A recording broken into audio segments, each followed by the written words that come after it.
Now we have a record on our hands in this league. Okay. Caitlin Clark, 39 points away as of today, February 9th, around noon. I put the timestamp because if anyone could score, even when a game is not going on, it's Caitlin Clark. So hold on. Are you two putting the hex on her? She can score 37 or 38 this weekend, but no more, or only 37, right? Because there are two people that have a lot on the line for those points in this podcast. Full disclosure, Megan and I are set to call Michigan at Michigan at Iowa on Thursday. Now, Caitlin Clark, we talked about, is 39 points away. She averages 32. But yeah, like Robbie, if you get to like 32, 35, you might as well just get the record. Well, we, of course, selfishly, like we would love to be there. But doesn't she want to get the record at home? Yeah. Well, you can't, a lot of variables here. I'm just saying. And I mean, look, if you're going to, as Lisa Bluter said after the game, our goal is to win at Nebraska. That's first and foremost. So whatever it takes to win at Nebraska, we're going to try to do. If that's Caitlin Clark putting up 39 points or 38 points, whatever it takes, that's their mindset headed into it. It's incredible what we're watching right now. She's doing this at such a fast pace within, the standard time frame, which is what's really cool that we're seeing her do. And before you know it, she's going to possibly break Pistol Pete's record as well. But look, Kelsey Plum was one of the greatest scorers we had seen in a long time when it comes to her ability to score in bunches, be a true 3-level scorer, however you want to put it. And Clark's kind of elevated that and certainly made a name for herself. We talk about the Steph Curry effect all the time in the NBA, and Clark's certainly done that on the women's side, just with her ability to consistently hit those long-range threes that make the game so exciting to watch. I have a question for you guys, first of all, before we move on. And you two might be biased because you obviously want to get to call a moment like that, and it is a special moment in not just women's college basketball, but all of college basketball.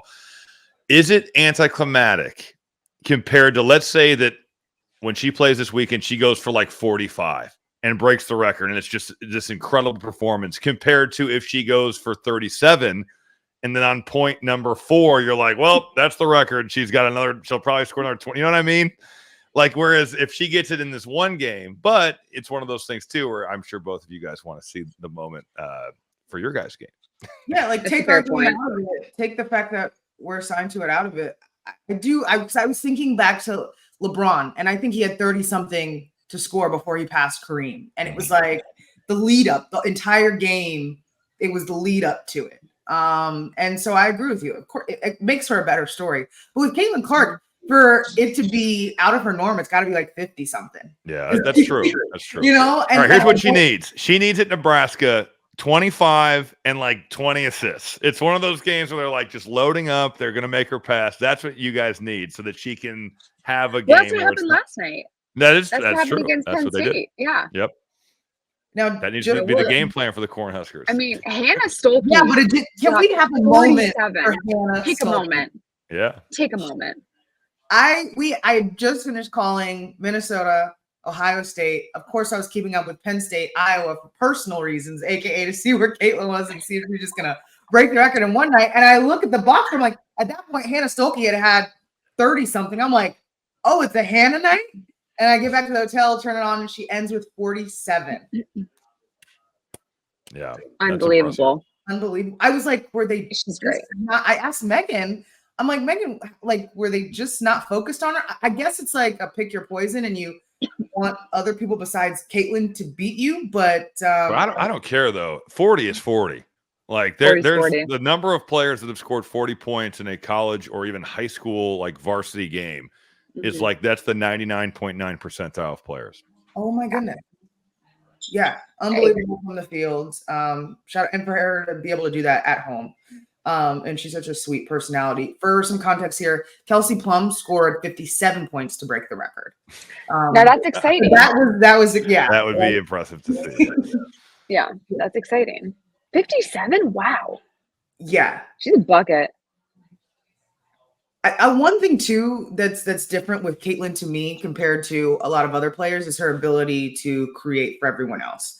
Like if you look at some of the players, like Kelsey Mitchell, Kelsey Plum, their assists weren't what Caitlin Clark's are. I do want to be clear though, we can build up Caitlin Clark and honor those who came before her, right? Like this is not the first time we've seen a generational talent. Every single iteration of women's basketball has that person. Candace Parker, Maya Moore, Cheryl Swoops. The list goes on and on. And so Skylar Diggins. Skylar, yes. Like all I wanted was the Skylar Diggins headband. I know. Yeah. So there's been players that have been able to do the same things that Caitlin is doing. Obviously, her numbers are incredible and all the accolades that she's getting. But I just want to make sure we're not forgetting the past. Robbie, how do you think this, or even Megan, you can jump in. How do you think what Caitlin is doing changes basketball? Well, I think it's for all the little girls and even little boys that are at home watching this, right? Like she's on national commercials. She's in State Farm ads with, superstars that are NBA players, that are famous commercial actors that I forget what the State Farm guys, Jake from State Farm, like she's with him, like that's something where you look at that and you're like, she's the most famous college athlete that we have. Football, men's basketball, women's basketball, name your sport. She is the most famous athlete that we have at the collegiate level. But I think that, I think the dream team is an interesting case study for when you have greatness together. And now look at all the great European players that are now flooding the NBA. I look at that for women's sports, where these little girls get to watch Caitlin Clark and see what she's doing, see how she's playing, see the influence she has. She's like, there are rare athletes that sell out road arenas. Michael Jordan, Steph Curry, LeBron James. Caitlin Clark is one of those athletes. She sells out arenas. And I just think the impact that she has had on the women's game, on college hoops in general, it won't go away whether she comes back from another year or not. If she's gone next year, we will still feel Caitlin Clark's impact for years to come. Well said, Robbie. That was really well said. I agree completely with that. And I think it's important to note, Zora, I'm glad you brought up how we've seen great college players before on the women's side. The biggest difference is Caitlin Clark is doing this in the age of social media, being the way that it is. I go on my Twitter, my Instagram, it doesn't matter. I'm trying to move my phone here. It does not even matter. She's everywhere on our timelines because of how we get our information nowadays. So I think it's a huge reason as to why she has blown up the way she has. But nonetheless, what she's doing is unprecedented. It's exciting. It's bringing eyes to the women's game. And I hope that it will ultimately keep eyes on the women's game as we move forward. The average ticket price for an Iowa away game, $108. Yeah, it's crazy. Fans are traveling on average 140 miles, around 140 miles to see Caitlin Clark. Megan, is it true that there was $1,000 floor seats at Northwestern? I heard that's what they said. That's what they said. That's amazing. I had people hitting me up for tickets, and I was like, I can't get you tickets. Dad, come on, hook my friends up. Oh my gosh.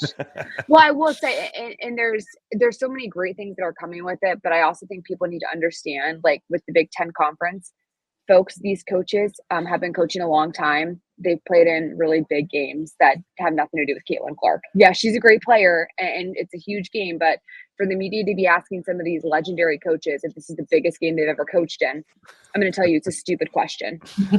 Brenda Fries has won a national championship. She, go down the list. Joe McEwen's been to Elite Eights.